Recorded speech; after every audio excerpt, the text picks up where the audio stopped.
Hi, everyone. Good afternoon.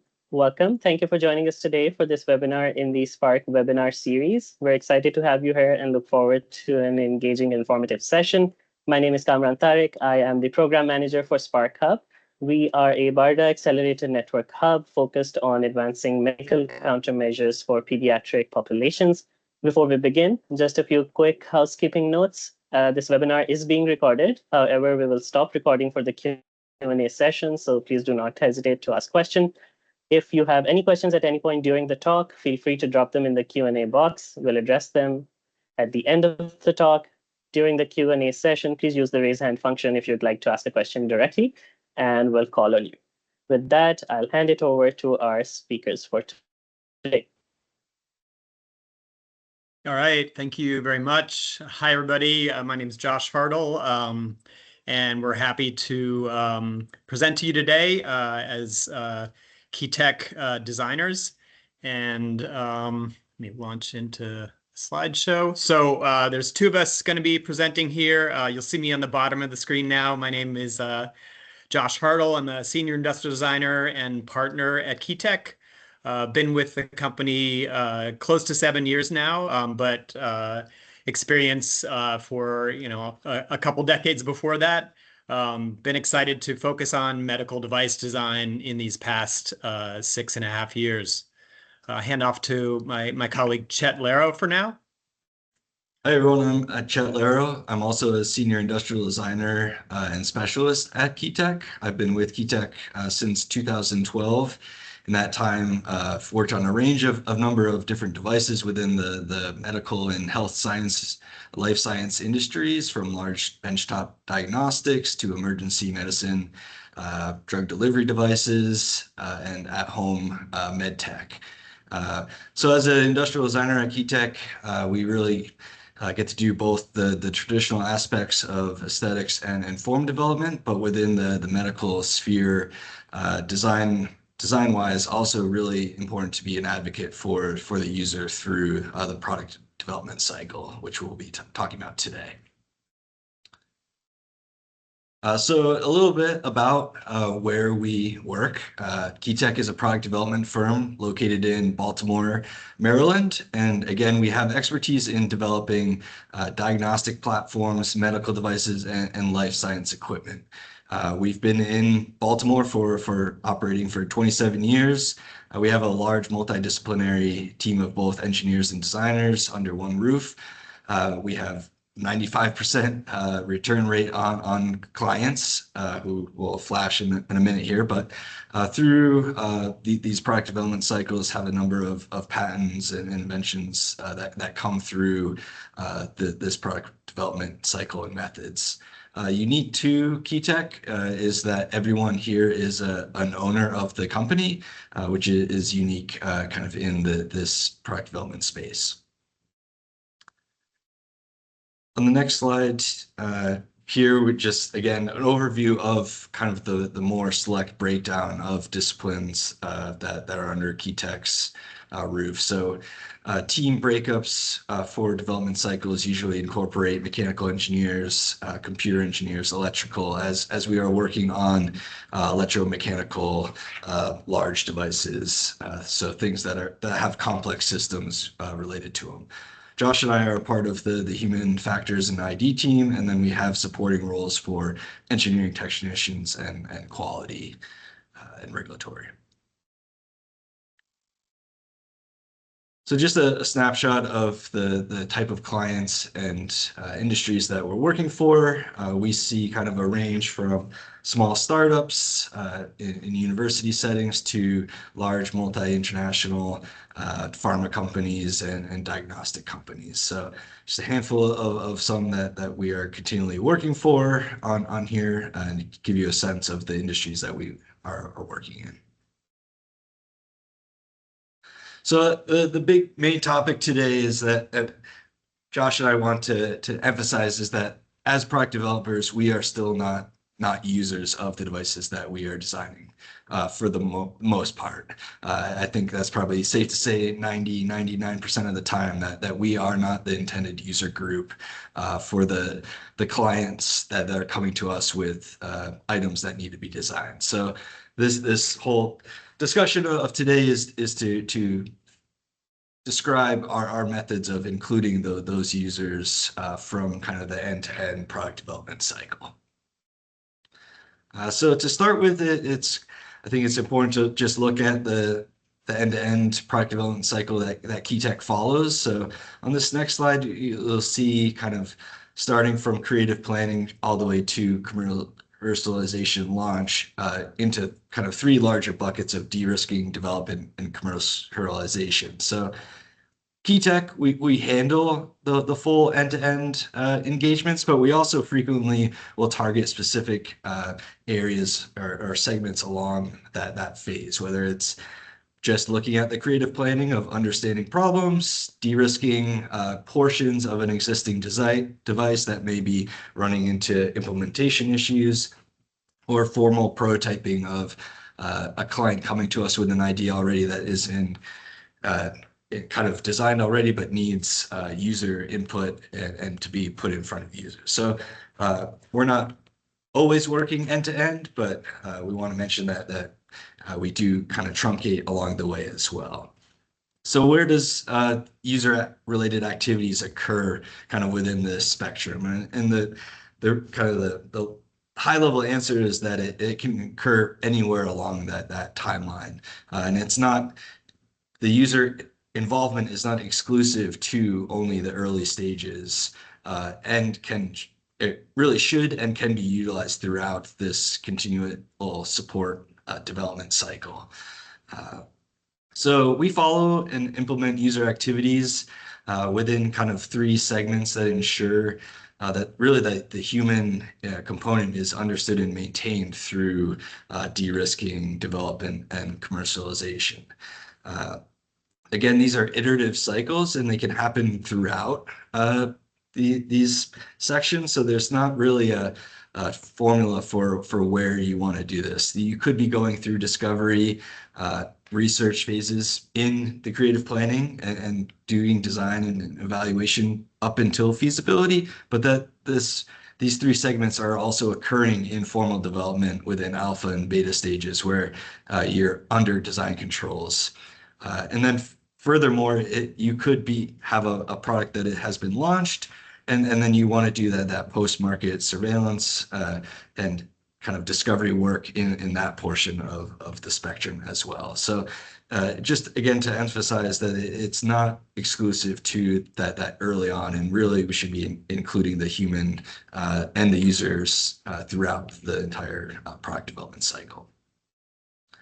So the following I guess slides will dive deeper into these three segments and methods that we continually implement throughout our development cycles. So under discovery, we'll talk about how we're collecting those user insights by going to the users themselves, what those outputs might look like to drive the design cycle, which again is kind of taking those inputs and designing to them, but also potentially using co-design sessions with the user human input in that section. And then building to actually getting things into users' hands where they can use them in simulated use, specific scenarios, and provide that feedback that is needed for refinement as the product development cycle kind of nears end. So I'll turn it over to the discovery phase. All right, thanks, Chet. Yeah, so I'm gonna take everybody through basically a bunch of methods that we use in order to engage users and stakeholders. And they are, loosely, Chet talked about them before: discovery, design, and evaluate. So first we're gonna talk about discovery. And really what this phase is, or these methods are about, is understanding the problem before we design a solution to that problem. So various ways of engaging with stakeholders to kind of tease out those things that we might not know upfront coming into a project. So most of the time that means really looking at the subject more broadly. So we're wanting to really define the correct problem and understand that, and then come up with a plan and come up with designs that address that. So if you look at the green blocks, that's kind of, you know, a loose representation of the period of time when the user is interacting with the product that you're designing. So that kind of workflow. But what we want to do is not just look at that. That's helpful. We use that all the time. But what we want to do is look before that and after that. So that may be things like, you know, talking to manufacturers and understanding, you know, what the limitations are there. That might come up specifically when you're doing something that has a ton of volume, which is really going to affect, you're really going to have to pay attention to efficiencies there, if cost is a big driver. And then you may also be talking to people who purchase the system you're working on. You know, a lot of times we're designing devices that go into hospitals and medical facilities. And so there are users that are important with that as well. But there are also, you know, what is driving those purchased decisions? You know, what might be system-wide level that the users themselves might not understand that can help influence product development. And then when you look at the past the user, you know, engagement in directly operating the device, you might think about things like commercialization. You might think about things like shipping. So all of those things, where appropriate, are things that we want to get insight into. And so how do we do that in discovery? So we do a bunch of things. These are 5 we've identified here that are relatively common.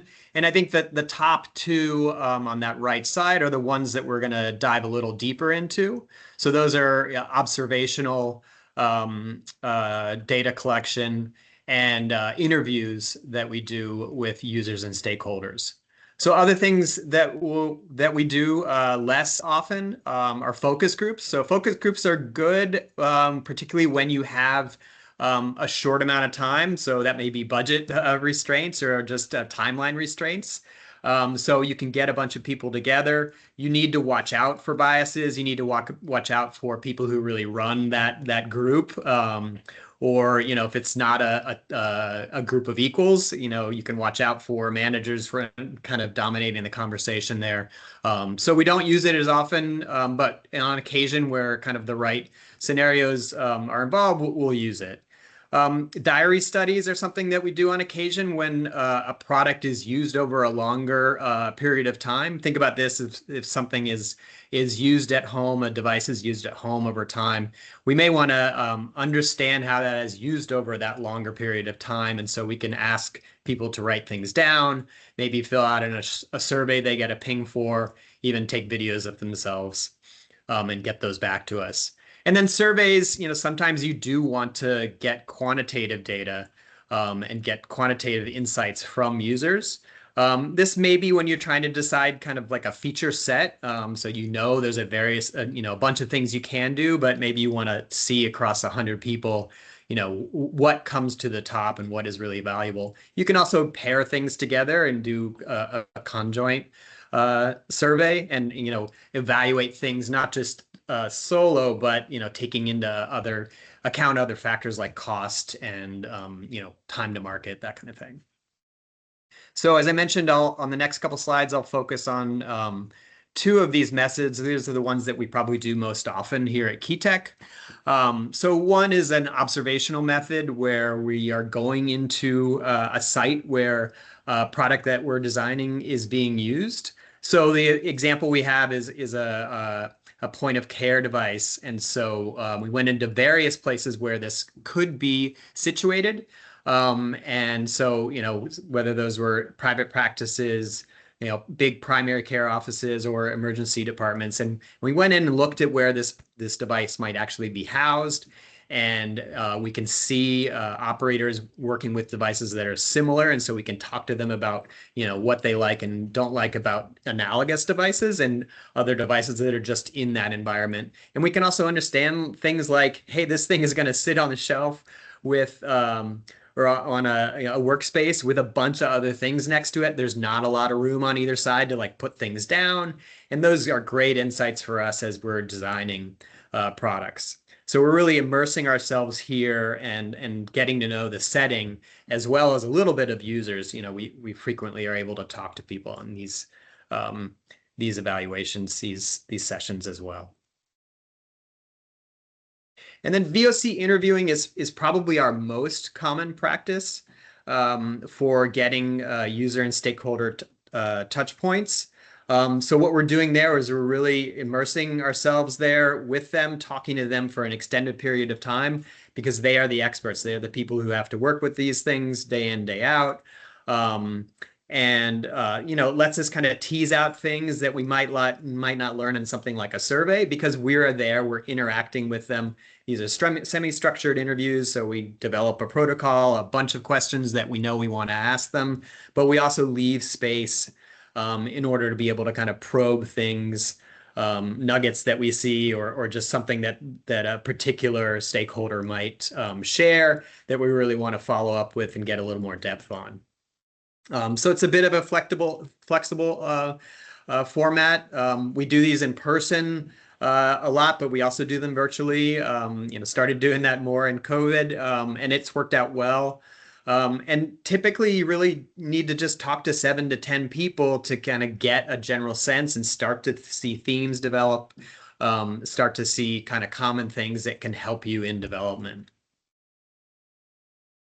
And then what do we do with this information? So all those methods, as well as those 2 that I took a little deeper dive on, we developed, we pull all that information, those notes, those recordings, we go back over it, and we derive insights and we derive themes out of that. Things that we can kind of hold on to as kind of overarching things to build on in development. But then we also take those and turn them into more specific things, requirements, feature sets, that kind of thing. So you can see, we start at the top with kind of these major things and then filter down or analyze down and define down into these more specific things. And so we've done that discovery phase, those discovery exercises, and we've created a bunch of requirements. So in this design phase, we're going to work to satisfy those requirements. We're going to define a workflow based on the insights we found, and we're going to start doing things to kind of realize all the information that we've gathered. So a few specific things we do here: workflow definition, co-design sessions, and conceptualization. So I'll talk a little bit about each, but in each of these, we are taking that contextual data directly from that we got in those discovery sessions from users and stakeholders and kind of translating it to generate solutions. So workflow definition, this is one, again, that's very common here at Keytech. Taking, we start, if it's an existing product or something that's very analogous to something that's already out there, we already have a sense of the steps that it takes to operate that device. But in this stage, whether we have a sense or whether we don't, we're really defining what we think are the steps that are needed to take that device through its tasks. And so you're kind of getting what you've learned onto paper and kind of quantifying that point of view and proposing a workflow and identify really where we need to focus our design efforts. So things that make, within these workflows, we may find things that are more critical, they're higher risk, or they're more stressful for the user. And those are things that are really valuable for us to see, hey, we really need to pay attention to this step, and we really need to design a feature that really addresses that and figures out and addresses those difficulties there.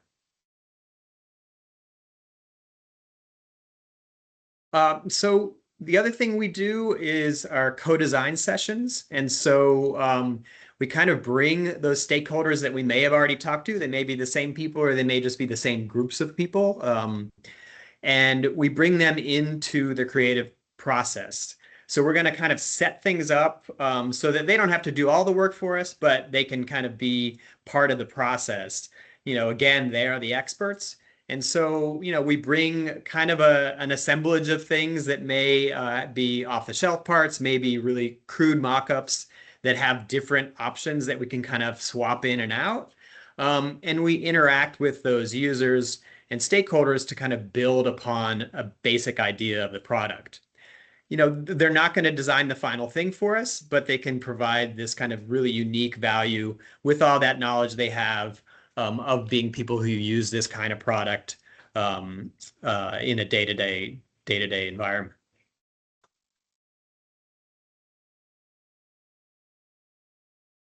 So, and then conceptualization. Conceptualization is probably what most people think when they think of industrial design or user-centered design.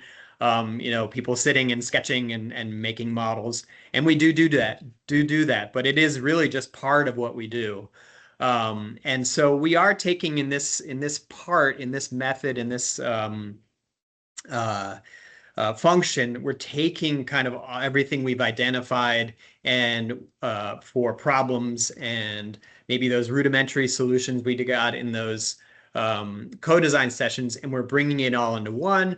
We're sketching on it. We are making models, and we're realizing all the ideas and all the information we've got into kind of a more cohesive way. So we're sketching here. We're building mock-ups in different fashions.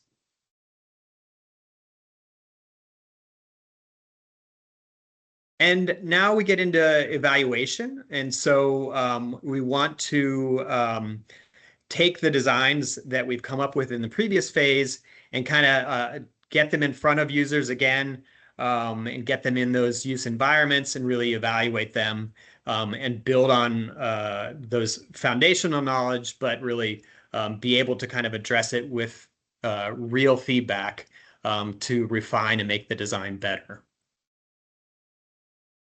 So in this area, we do prototyping and evaluation. So we build things, we test them, and then we iterate. And we get feedback from those users, identify issues that we might not have seen because we were just working theoretically or just talking to people. And that really ensures that we have an effective solution. So prototyping can run the gamut. A lot of what the examples you see here are pretty low fidelity, but low fidelity can be extremely valuable. So because you're getting out of the computer or getting out of those sketch pages and seeing things in real life. And really also this can be just a very efficient way of working and getting feedback because you only really use the fidelity you need to. You see that image on the upper left. We've just created the front of the device, just looking at screen angle and where a user might have to put their hands. And it's super informative. We can put that together really quickly and get some feedback. And this is also a great time to look at, form. So, in that conceptualization phase, we are giving aesthetic and, user interaction points. We're really defining that and then realizing that in 3D. Creating that in 3D lets us evaluate whether those solutions we've come up with make sense. Whether, you can put your hand around it the way we think you're gonna, can you grab it? Can you, put the other, the part you need to into the place you need to put it? And then evaluating these things, we talked a little bit about on the phase before, or on the slide before, but we really we use this to study not just the entire design, but really particular aspects of the design, really things like just the ergonomics of a certain feature, or just the packaging of something. So we're not really necessarily creating a full integrated prototype here, but we're creating what we need to test. So you see that image on the right, those two images on the far right. Those are just a handle, kind of an affordance that the user needed to interact with to introduce a sample into a cartridge. And so we just built different ways of addressing that action, and we're testing that with users, thinking about forces, looking at what's needed to accomplish the task. The images on the left show a mock-up that's kind of flexible. And so we have some parts that are able to be adjusted. So that screen on the lower image can be adjusted to different angles. And then the handle that you see on the top image can be moved in and out. This was a cart-based device. And so it had not just a handle, but wheels down below. And so we're trying to figure out, where exactly to put the handle relative to the wheels. So we're doing these really, crude, if you will, mock-ups in order to really get some great value. And then we also do much more formal evaluations. So we do these formative tests that take users through a much bigger, through a section of that workflow. So what we'll do is we'll identify critical tasks in that workflow and have real users interact with prototypes to complete those and related tasks. It's not just the critical tasks, but it's the tasks around that. So it's going to be not the entire way of using a device, but it's going to be a good subset that really maybe is a challenging subset that is going to test our design in a way that, just testing, just doing the things we did before and those really much more focused models is not going to do. So we're running users through a protocol and we're documenting errors, we're documenting difficulties, and those are going to help direct further design refinement. So what do we get out of this? So we've done all these methods, but what happens? Is this making our designs better? So a few examples of how that in our work has kind of been realized. So the device you see on the left, that's a GUI design that we worked on. And there were successive use studies to kind of lead to the refined design that you see on the screen. And these designs are actually shown to allow for quicker decision-making without the need for extensive expertise. And so letting that workflow, and this is a device that's used in an operating room situation. And so speed was important. And so understanding that our GUI design could lead to those quicker decision-making is a great result. And then error reduction. So I can't talk exactly about what this was, but when we were doing formative evaluations, we observed a common user behavior and actually led us to change the design to kind of harness that common user behavior. So it built on an existing mental model to solve a device error. So this allows users to kind of do something that they almost already thought they should be doing, and the design builds on that and creates the solution. And then last, another device we worked on. We had been building on an off-the-shelf component and integrated that into our design. But when we put it into a formative evaluation, we understood that the users really had a lot of difficulty, even though that's on the shelf part. It's an existing part that's been used, many times. It's kind of testing that led to the discovery that that wasn't the best way to solve that particular feature of the design. And so what we did was then we went back and actually created a custom solution to address that problematic part.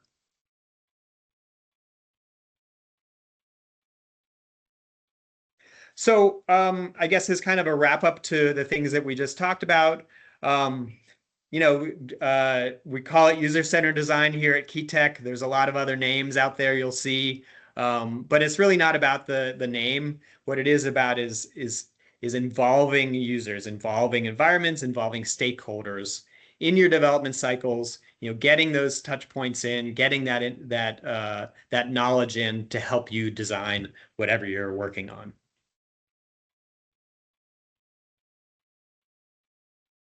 Let's see, time check. Yeah, I think I've got time to take you through just two brief case studies, and then we can open it up to questions. So the first case study here was something we worked on to define feature sets. This is a common hospital product. I can't tell you exactly what it is, but it's something that was used, used every day, used multiple times a day by many different people, in fact. And our client asked us to think about future feature sets that might be incorporated. So our objectives here were validating prior findings. So this was a VOC, one of those interview projects I talked about. We wanted to evaluate some potential concepts and features. They were thinking about some features that we had done some feasibility work on. And so wanted to get understanding from users if those were the features to build into a next generation product. This is a highly structured workplace where this product is used. And so adding new features, could affect an already very streamlined process. And so we wanted to just, along with our client, take care to find the most impactful upgrades to this system. So, within these interviews, we talked to different stakeholders. In this one, we talked to actual users, we talked to their managers, and we talked to department heads. And so we talked to these people to tease out where these new ideas might work and where they might not work.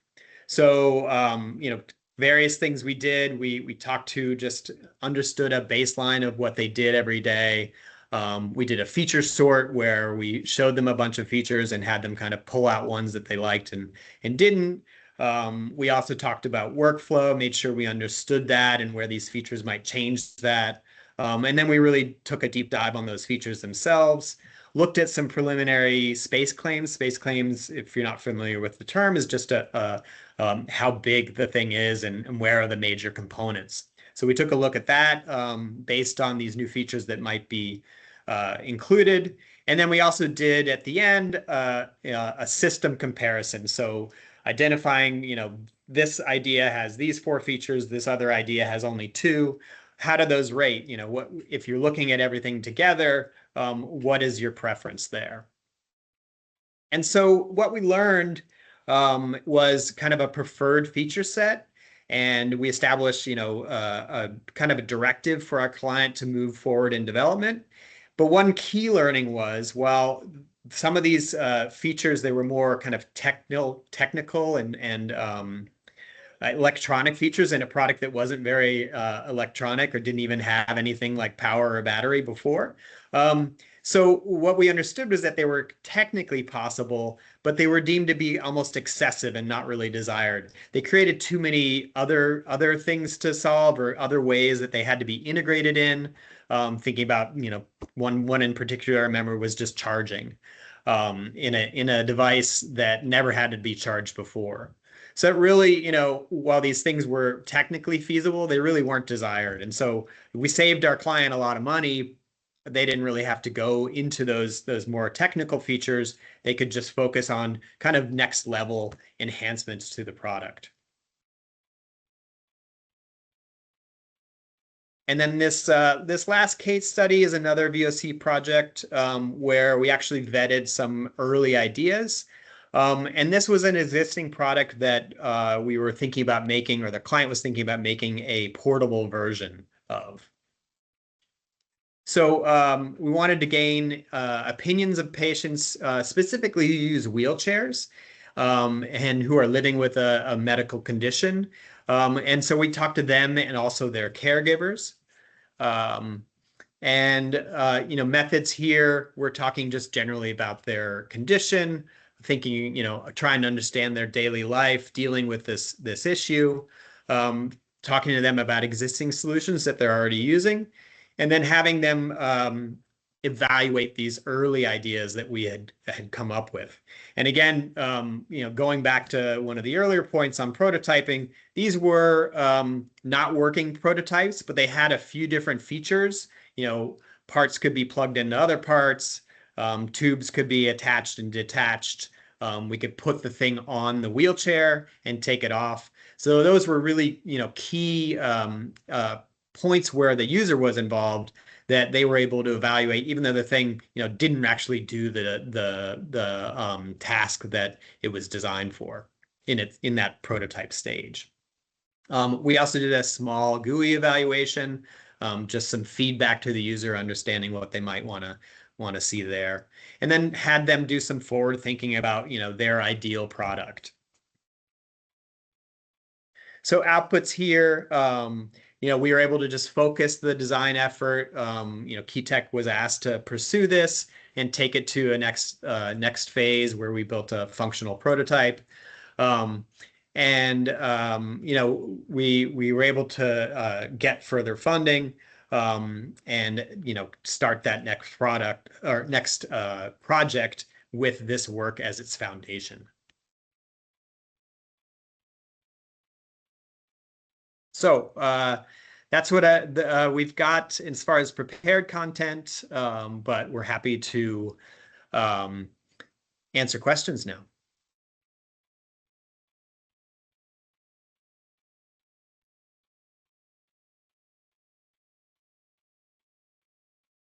Great. Thank you so much, John and Chet.